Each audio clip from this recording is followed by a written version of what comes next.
Alright, let's get rolling here. Let's see if we're up. It's looping again, I forgot. There we go. I was hoping for a little bit better turnout, but it is what it is. Hello, everybody. All of you that are in here, appreciate you. Just trying to see if I could let a couple more in, but if we got what we got, we'll just knock this one out. So, in case anyone has missed it, your eyes are not deceiving you. Round 2. Second storm in 2 weeks for the Deep South. We're going to go over it, and time is short because before long, we're going to be feeling the impacts of this. In fact, it's going to be overnight tonight. So, just in case anyone has short-term memory, which I'm pretty sure you don't, we had a pretty significant winter storm that occurred through the southeast last week.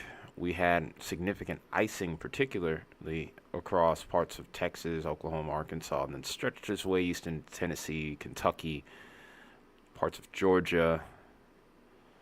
Also, Alabama had a little bit of action, but it was more so North Carolina. South Carolina was another point of interest, also Virginia. Hey, North Star, you're actually just about on time, really. It was a slow start. I was trying to...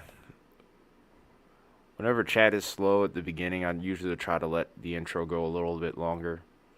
I actually have a queue that could go almost 20 minutes if I wanted, but I usually will try to keep it at 10. So that way I try not to lose people that popped in from the beginning, but, you know, it is what it is.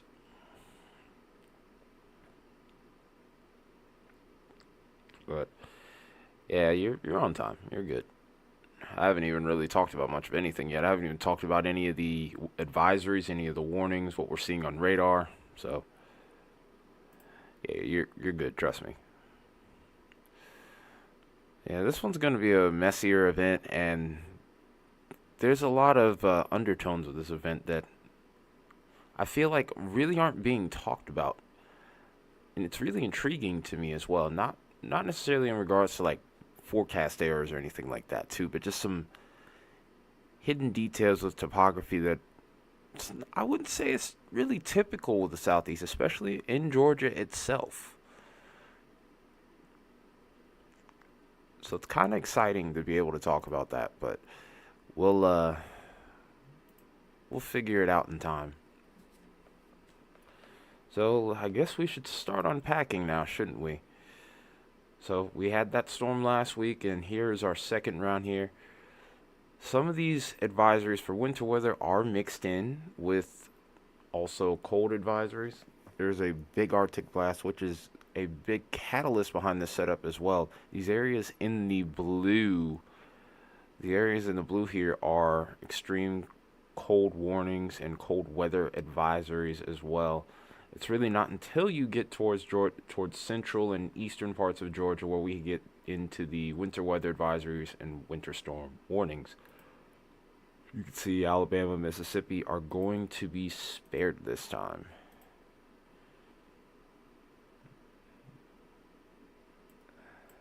The snow for your area, by the way, North Star, is going to be starting again soon. Really not going to be picking up more until like tomorrow, I would say. This whole event really starts to take off tomorrow. We're just kind of in the early phase. This storm is really starting to materialize at this point.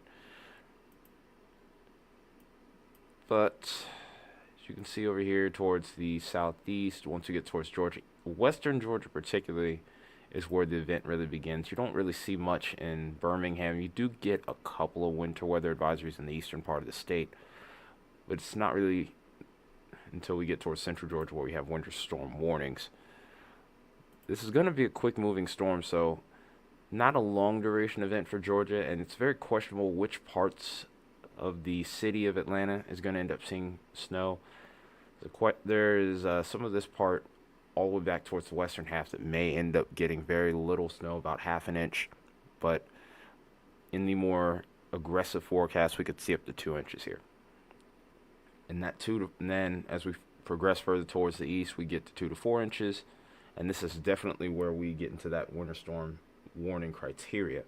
And the same can be said for both North Carolina and South Carolina.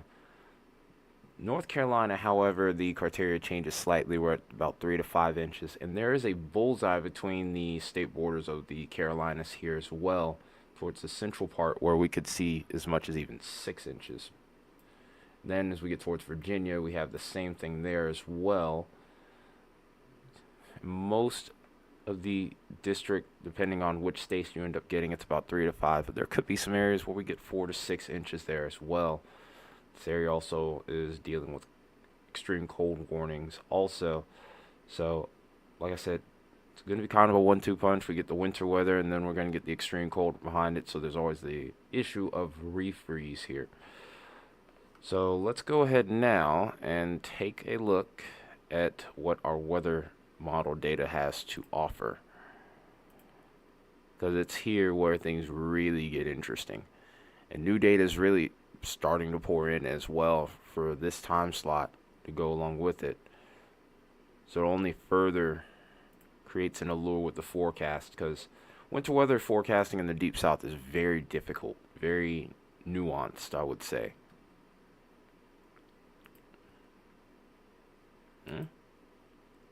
Hang on a second, guys. I don't know why this is popping up. Oh, I know why now. I ended up showing you guys my analytics window, when in reality, I don't know what's going on here. Why is my computer not showing me what I want to see? Okay, I think I fixed it now.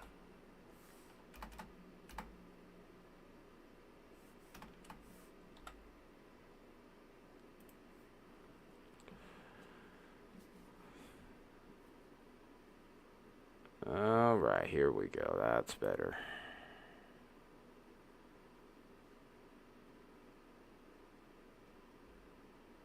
Okay, that's actually not better. It's not acting right. Okay, I'm going to change scenes here I'm going to change slides here really quick. So, camera view is going to be a little different, but it'll at least be a little bit easier to work with here.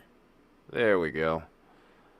I'll turn my camera back on, because I was trying to make a short earlier today, but I ended up getting caught up. I was trying to make sure I was prepared for the event here. Hello to all of you that are just now tuning in. Okay, so like I said, new model data is coming in. GFS has been in for a little bit now, but I haven't really had too much time to look at it. But as you can see, it's picking up on this snow band right here perfectly. And this is going to build as we go further into time here. You can actually see this matching up like perfectly with the low pressure that we have here. The cold air is already in place for a lot of these regions here, especially as we get later into the evening. So we're going to continue to see the temperatures drop here as we get later into the evening and overnight hours. This is where you want to pay attention, North Star, because this is when you start to see that snow slowly begin to build in. It's going to kind of build up from the south a bit and kind of stretch itself eastward as time goes on, especially as this low pressure begins to deepen a little bit here. So, interesting setup here as that low pressure begins to deepen and push off to the northeast. This is when we run into that wall of cold air, and this is where we get that mix in snow. The difference between the last storm and this one is with that cold air already in place, and this is highlighted really well with the soundings here. You can see it perfect. It's cold in all levels of the atmosphere, below 32 degrees or 0 degrees Celsius. On top of the ice you already have. Yep, unfortunately. And this was probably the one benefactor I think a lot of people didn't see with the last system. Ice was going to be a problem, but the biggest problem was going to be refreeze and the fact that a lot of it was going to stick around, especially further off towards the north. But with this one, we're definitely going to be dealing with all snow across the board, whoever does end up getting it. Now you can see that the snow shield is nothing compared to what we were seeing last time. But as this low begins to deepen, this is where we start to really focus in on the bullseye, which would end up being right here. But as you can see here, snow shield stretches into Georgia as well, into parts of Tennessee. Doesn't expand out very far, but as this extends out towards the east. Low actually drops below 1,000 millibars, so it's really packing some heat. It's pretty strong. And then, of course, as a result, you see that influx in moisture. But by this point, we have our 32-degree line well offshore at this point. So moisture is going to continue to kind of pump over these regions as well. So got to keep an eye on that as we go forward. The heaviest snow looks like in general will probably be overnight tomorrow, especially over towards the Carolinas, and then we'll see this clearing out most likely by Sunday morning. Originally there was concern of this being a nor'easter event, and it looks like that scenario is not going to come to fruition. So this is one of many models that I've been looking at here. GFS and the Euro I've been looking at the most out of all of the runs. So here is our Euro run, by the way. Pretty similar deals and an earlier start time. Low strengthens a little bit faster, and that leads to a stronger moisture shield. But things change also due to this low running a little closer to sea. You can see that we also have high pressure sandwiching this in. So as a result, you get a snow shield that extends a little further out towards the east. And the Euro, I think, has a heavier snow scenario in general. Not only for Georgia, but also for the Carolinas as well. It's a longer duration event. As a result, the low looks like it begins to stall out and also strengthens below 1,000 millibars. So we're at 997 at this point. And this continues to go onward while ending at the same time. You end up getting heavier snow as a result due to that stronger low and increased moisture being available. Because typically what happens as you get colder air to move in, you ultimately end up having the air become drier. So you got to have a really good balance in order to get snow. So that's pretty much the look we have for the European model. And then across the board, if we were to look at other models after that point, we're kind of jumping back and forth here. So it's a hard battle. You're lucky you didn't fall. You're lucky you didn't fall, because I've been there, and it's upsetting every time it happens to me. Okay, so let's go ahead and look at the icon here. Icon's been back and forth, kind of leans more into the GFS typically. Definitely looks like it's the case here. Pretty similar look, but there's a lot of model continuity at this point here, as it should be at this range. So a lot of the global models are pretty much on board with each other. The biggest thing I've noticed is Canadian, the European seem to be kind of hand in hand at this point. Much bigger snow shield a little bit further off towards the east. The Canadian is probably the most aggressive, I would say, in regards to the strength of the low. Having it drop all the way down to 974 is a bit crazy, but I've seen the Canadian model went out before too, so it really becomes interesting as we go further along. If that scenario were to play out, then maybe we could even include the Delmarva in the mix with this one as well. Also, since we're pretty much right on top of this event, we can start looking at convective models, and this is my favorite part of being able to forecast events in short range. I have more to go off of here. The one positive that we can find in all of this, regardless of who does or doesn't love snow, I have yet to really see much in the way of freezing rain or sleet. At least not over here. You are going to have to go up north to see that. But fact of the matter is, though, we're looking at an exclusively snow event. And that is a thing of beauty compared to what we were dealing with last time. However, just as we mentioned earlier, there's already lingering freezing rain or ice accumulation over here as well. So as a result, we're going to be getting snow on top of that, and that could lead to its own share of problems as well. Timing is essentially the same across the board. And actually, the HRRR kind of leans a bit more into what the Canadian's showing here. This thing looks like it's trying to bomb out. We're really lucky that this doesn't end up becoming a nor'easter for the Northeast and the Delmarva because if Delmarva got hit by this will be a big smack.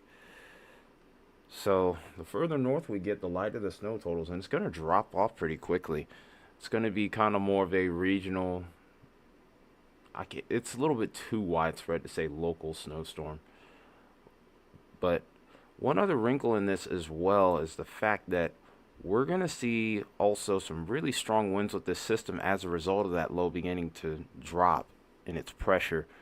That's typically what we would come to find. So in turn, there are times where we could theoretically even see blizzard conditions. Now, the thing with blizzards is there is a time slot that, or a time requirement that you have to meet in order to get into blizzards, into blizzard criteria. So, of course, we have the visibility issues. We're looking at, let's say, I think it's 4 hours if I remember correctly. 3 or 4 hours. But simply put,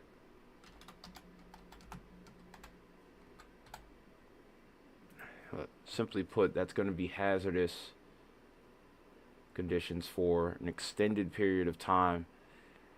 Yeah, it's 3 hours. I had it right. Okay. Had to look it up just to make sure. But very easily I could see the other requirements being met. Sustained wind or frequent gusts up to about 35 miles per hour or more possible. So there are going to be some hazards with this as well. But it's the blowing snow that concerns me the most. Especially for areas that would already have snow on the ground from overnight. That's where the issue really begins to occur. And then also being sandwiched in between the low and high pressure creates what's called a gradient. And usually through that gradient we get even stronger winds. So in particular, my concern would be more so towards the Carolinas and Virginia, especially southern Virginia. Towards northern Virginia where the snow totals are lighter, not as much of an issue there. But you can just look at that low pressure here and you can see it pretty clearly, especially as we drop below that 1,000 millibar mark. Here's our high pressure here. Here's that gradient with the cold air as well. So you're going to get cold winds from the north, and you're also going to be getting a little bit of extra juice here. And this is kind of where the zipper ends up, what I'd like to call almost like the zipper effect or the gradient effect ends up happening right here. Because you can see where the peak of the cold air is. It's right here. This is the high pressure right here, but it's a pretty strong high as well. So those winds are going to be extending outward from that central pressure point, which is here. So basically, almost imagine like a layer cake kind of effect here, where you're. And I know this is a bad drawing, but imagine as that low begins to strengthen, or that high begins to strengthen as well, or deepen, I would say. Just imagine those winds kind of pushing outward, and then they end up getting sandwiched right here. Because these two can't coexist with each other. One has to win out, and their flow is completely opposite to go with it.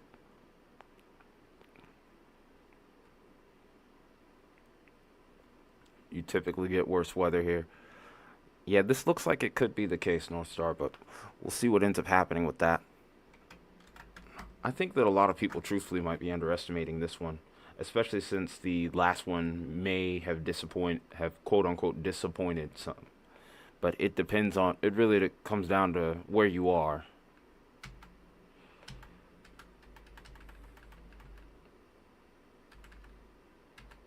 But anyway,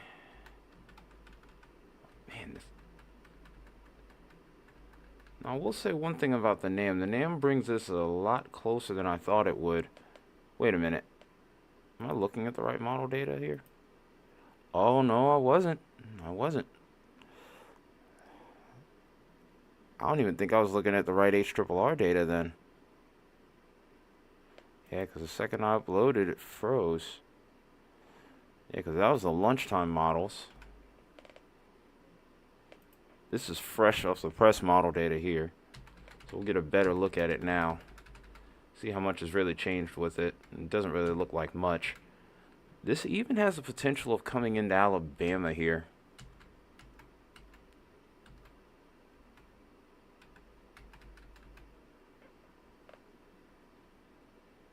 But yeah, it looks roughly identical to what we were seeing 12 hours earlier. Let's make sure we got the right HRRR data as well. Yeah, it looks relatively identical. NAM has a bit more of a cold bias to it, so the snow shield is a little bit more aggressive. But HRRR looks like it progresses a little bit faster. Either way, the Northeast is dodging a bullet.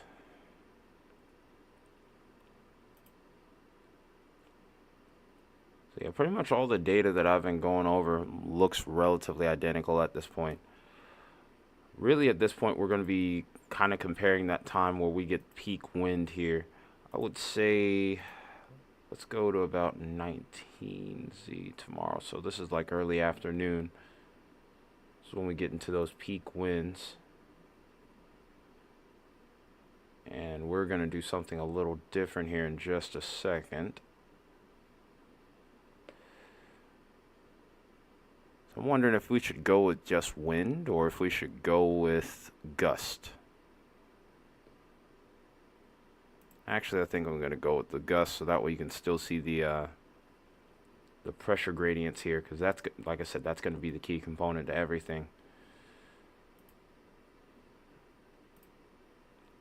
Alright, so at this point we're going to be comparing model data. So some of the newest data we have available at this point, it's going to be HRRR, NAM 3 kilometer, and a couple other convective models here. In this early stage here, winds still seem like they're kind of light. We're still sitting at about 20 knots, so we're closing in on 30 miles an hour nonetheless. This kind of comes in from the west and then kind of loops around as we go forward.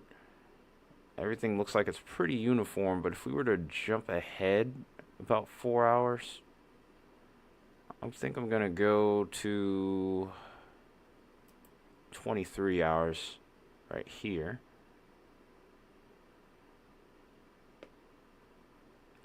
I really don't think the models are quite picking up on this right. I would honestly say that these winds are a little bit further inland than what's being shown on here.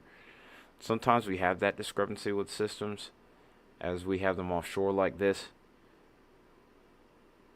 But one thing that I'll also be paying attention to, especially as we go towards 11 o'clock here. Ah, yeah, that definitely is going to be inland. It's not picking. The convective models aren't really picking up on it like they should. I still think about winds up to about 30 miles an hour are possible, but the question is really going to be duration. And that's probably why we aren't seeing blizzard warnings right now. All of these are just winter storm warnings, and I would expect them to stay that way only because of duration.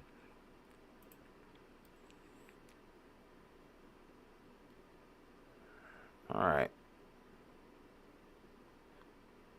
But I bet you if anyone that's in these affected areas were to look at their forecast, wind will be a highlighted topic on there. That's without question. I have unwavering confidence in that. Alright, let's see if any of the global models are picking up on this any better.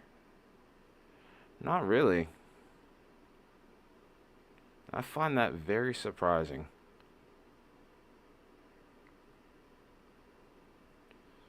But that's just something else we're going to highlight as we continue to roll forward here. Okay, so the next thing that we will be looking to do here, we're going to be looking at, of course, our snow totals.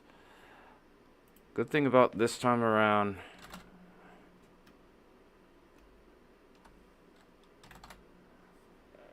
we don't really have to look at freezing rain accretion or snow accretion at this point. We can just put our focus strictly towards snowfall. And again, this is pretty much the bullseye that we end up having here.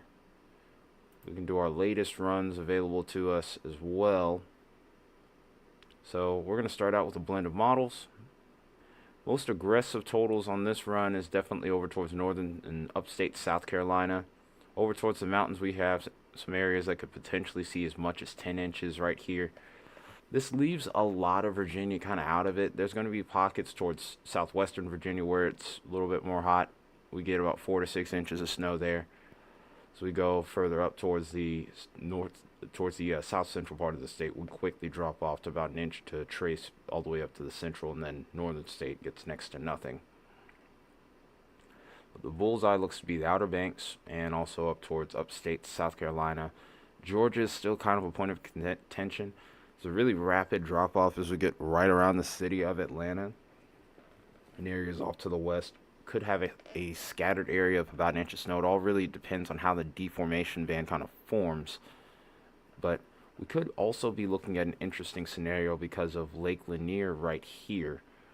With the winds coming in from the north and the surface temperatures on the lake being 20 degrees warmer than what the air temperature is, we could see rapid evaporation and, yes, lake effect snow in Georgia.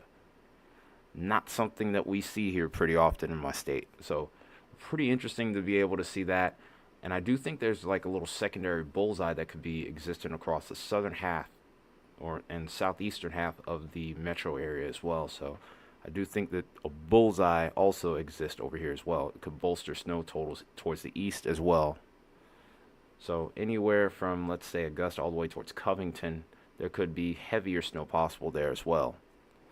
Because if the winds are strong as forecasted, which they are going to be strong, that will cause its own share of problems. So that's what the blend of models has to offer here. We look at the Euro. Totals actually kind of drop off just a touch here. But still, across the board here, 4 to 6 inches seems to be about the common ground here. Maybe higher totals could be possible as well.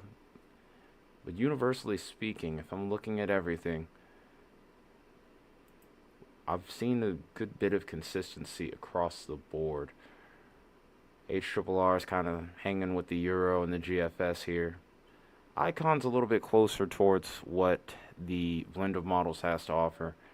Then we have these other experimental models, which are kind of all over the place. There's a lot of details that those aren't really picking up at this point. Some of these have a drier slot a little further off towards the north. Some of this is kind of shifted south a bit as well. So, yeah, the experimental models I'm not paying as much attention to. Most aggressive model that I've seen so far is the NAM 12 kilometer model, where we could see up to about 18 inches of snow. Bit of an outlier here. Find it highly unlikely, but it is a scenario, so we'll keep an eye out for it. Then we have NAM 3 kilometer, which we talked about earlier. Leans into the blend of models a little bit better. Also have the rapid refresh model as well. And then we also have other convectives like the double RFS, and then also the not European, but the British model as well. The British model really picks up on that lake effect snowband and kind of really goes, like, milks the cows with it. Big time snow totals as a result, which honestly I'd say is pretty realistic. Lucky to see an inch. Yeah, it seems about fair for this one. It just doesn't really seem like it's in the cards for you this time, but you still could sneak around and get about an inch and a half, maybe 2 inches. But definitely not a big storm for your area this time around. Alright, so I think that's pretty much it here as far as our model data is concerned. If anyone has questions, feel free to shoot. We got a little bit of time, and then I have no idea when we would go live. Probably will be maybe midday tomorrow. Maybe in the morning. It depends on how things go.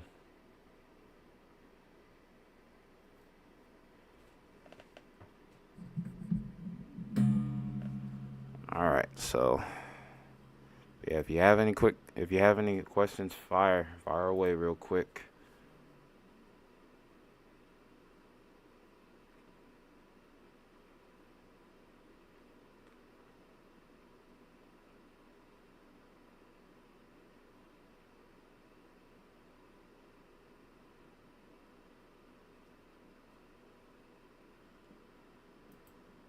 Okay.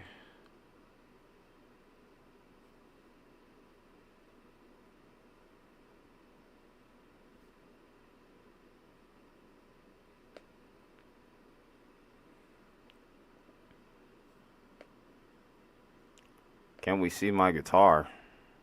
Which one?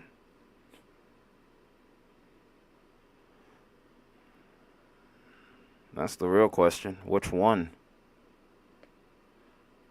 Probably not going to play tonight. Because there's not really a whole lot I can play on here without getting in trouble with YouTube and the copyright police. Okay.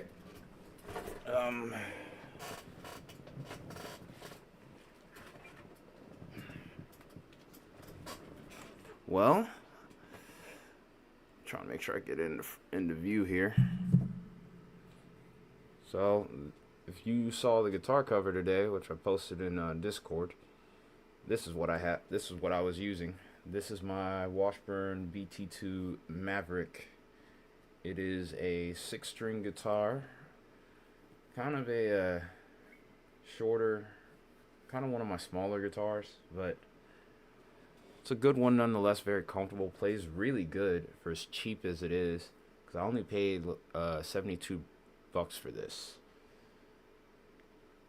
Whenever I'm playing, I usually play in higher tunings with this. I kind of have I have a whole bunch of guitars. I have a couple of basses even at this point, but I use each of them for different purposes, different tuning ranges as well. So there's that. The song that you guys hear at the beginning is my own, and I wrote that. And I actually use a 7-string with that one. But I actually wrote the solo on this one because my other main, I think it was down at the time. I'm not entirely sure. I didn't record it with this one due to some of the issues that this has. Like, this has a fret buzz problem at the 11th fret here. You can kind of hear that right there. But yeah, if I go to this fret, it sounds smooth then right here.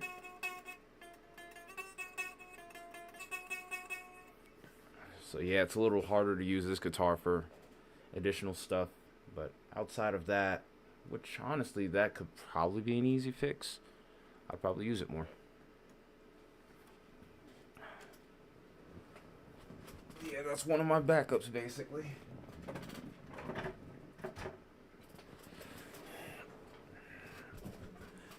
I have other stuff that I'm hoping that I can eventually release on here. I just don't want any of my stuff getting stolen before I have rights to it. That's the other reason why I don't really play. Otherwise, I would have long since have done at least one guitar cover or two.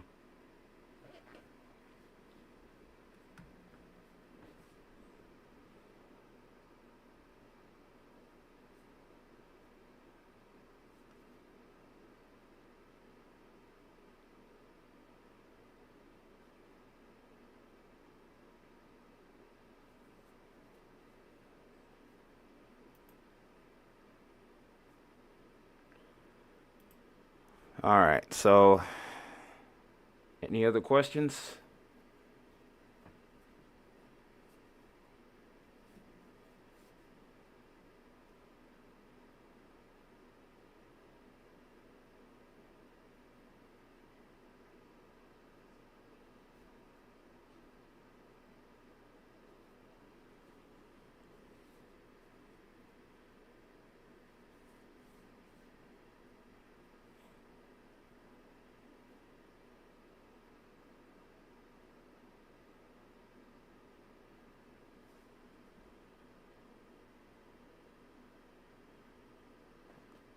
Back in the day, no one had said it. Yeah, I remember those days. What are the low temperatures? Is that what you're asking me?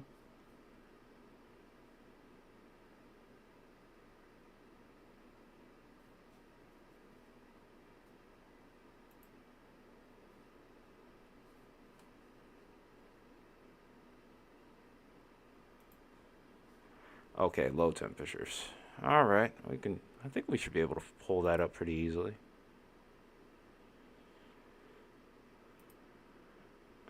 I don't know if it's the blended models that's able to show that though.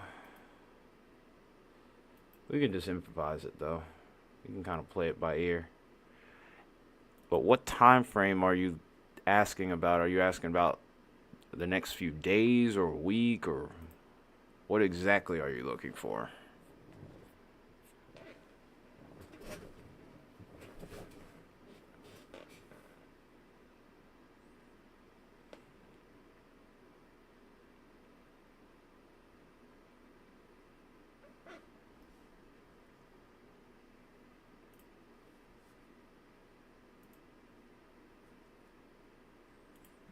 All right.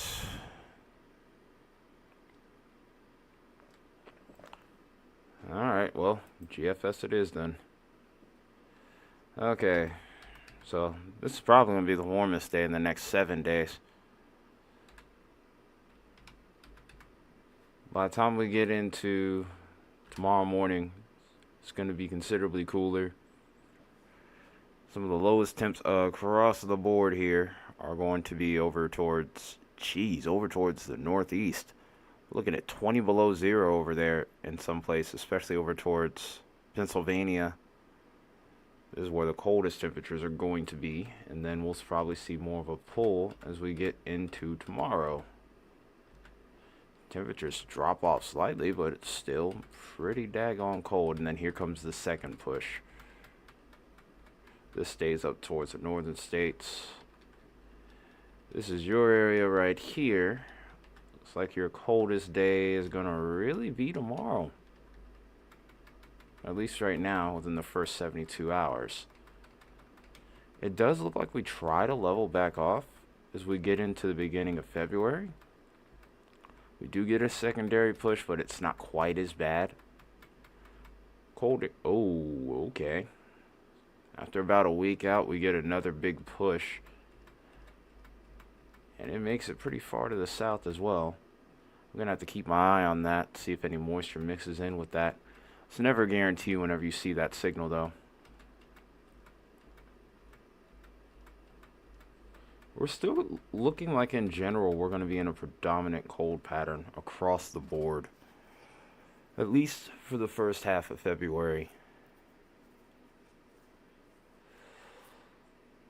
Alright. Last question. I guess we're going to head offline here.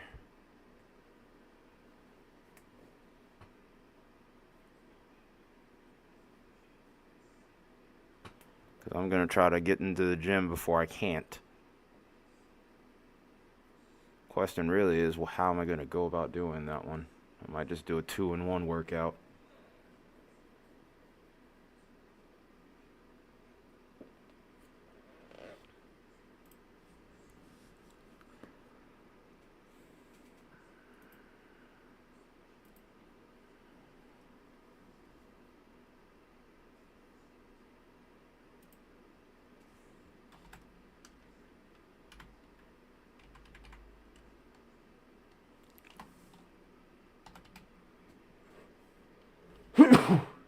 Oof, sorry about that, guys. All right. If anyone doesn't have any more questions, I guess we're calling it a night. Appreciate all you that did tune in.